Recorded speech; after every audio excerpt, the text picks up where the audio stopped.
Good morning, students. You are most welcome in the Surya World Schools YouTube classes.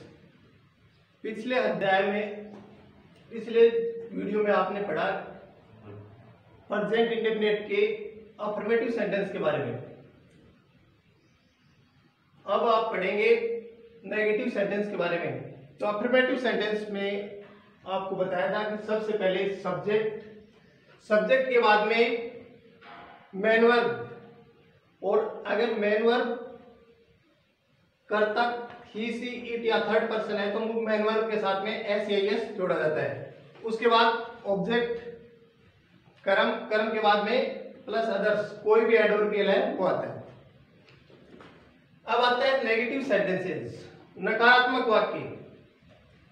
Negative sentence बनाने का structure या formula है subject कर्ता plus helping verb साइक्रिया के बाद में नोट के बाद में मेन वर्ब की फर्स्ट फॉर्म, उसके बाद ऑब्जेक्ट कर्म और प्लस अदर्स अन्य सब। ये है अफर्मेटिव सेंटेंस बनाने का फॉर्मूला। हिंदी में सबसे पहले कर्ता की अंग्रेजी बनाओ, उसके बाद में साइक्रिया। इस टेंस की दो साइक्रिया हैं, डू और डज। ही सी इट या एक वचन कर्ता के साथ में, यानी कि थर्ड पर्सन सिंगुलर के साथ में डज का प्रयोग होता है, और आई वी यू दे बहुवचन कर्ता के साथ में डू साइक्रिया का प्रयोग होता है। उसके बाद में नोट का प्रयोग हुआ, साइक्रिया डू या डज के बाद में नोट आएगा। नोट के बाद में मेन वर्ब की फर्स्ट फॉर्म। नेगेटिव सेंटेंस में मुख्य क्रिया की फर्स्ट फॉर्म के साथ में एस एस नहीं जुड़ता है, केवल फर्स्ट फॉर्म आएगी। उसके बाद ऑब्जेक्ट कर्म के बाद में अन्य शब्द। अब इसमें आपको उदाहरण दिए जा रहे हैं। पहला उदाहरण है, रमेश प्रतिदिन बाजार नहीं जाता है। तो जो ऊपर दिया गया स्ट्रक्चर है या फॉर्मूला है, उसके आधार पर हम सबसे पहले सब्जेक्ट कर्ता की अंग्रेजी बनाएंगे। कर्ता है इसमें रमेश, उसके बाद में साइक्रिया डज, क्योंकि रमेश एक वचन करता है इसलिए इसके साथ में साइक्रिया आएगी डज। उसके बाद नोट के बाद में मेन वर्ब की फर्स्ट फॉर्म, और उसके बाद ऑब्जेक्ट टू मार्केट, और लास्ट में आएगा वाक्य का शेष भाग या कोई भी एडवर्बियल क्रिया विशेषण है इसमें, एवरीडे प्रतिदिन। दूसरा वाक्य है, वे रोजाना क्रिकेट नहीं खेलते हैं। सबसे पहले सब्जेक्ट दे थर्ड पर्सन का प्रोनाउन है, उसके बाद में डू, क्योंकि दे बहुवचन करता है इसलिए साइक्रिया इसके साथ में आएगी डू।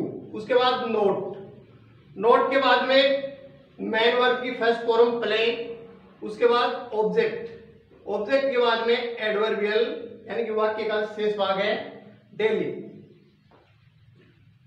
तो ये हो गया, वे रोजाना क्रिकेट नहीं खेलते हैं, they do not play cricket daily. Next sentence है, रमेश और प्रदीप सुबह घूमने नहीं जाते हैं।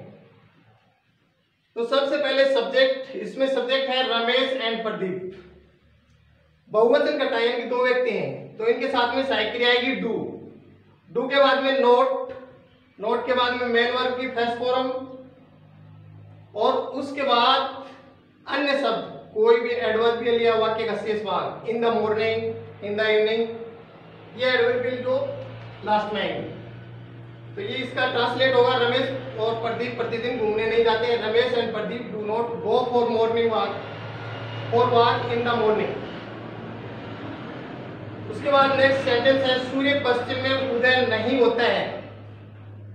तो सबसे पहले सब्जेक्ट है इसमें द सन सूर्य एक वचन करता है क्योंकि ये अपने आप में एक है, उसके साथ में साइक्रिया आएगी डज के बाद में नोट, और उसके बाद मेन वर्ब की फर्स्ट फॉर्म, और उसके बाद वाक्य का शेष भाग in the east.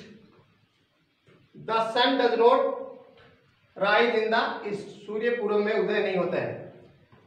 As to prove में होमवर्क में आपको दिया जा रहा है, ट्रांसलेट इनटू इंग्लिश। ये सेंटेंस आपको ट्रांसलेट करके बताने हैं। महेश रोजाना चाय नहीं पीता है। दूसरा सेंटेंस है, वह प्रतिदिन नहीं नाचती है। थर्ड सेंटेंस है, वे प्रतिदिन नहीं दौड़ते हैं। और फोर्थ है, हम हमेशा सच नहीं बोलते हैं।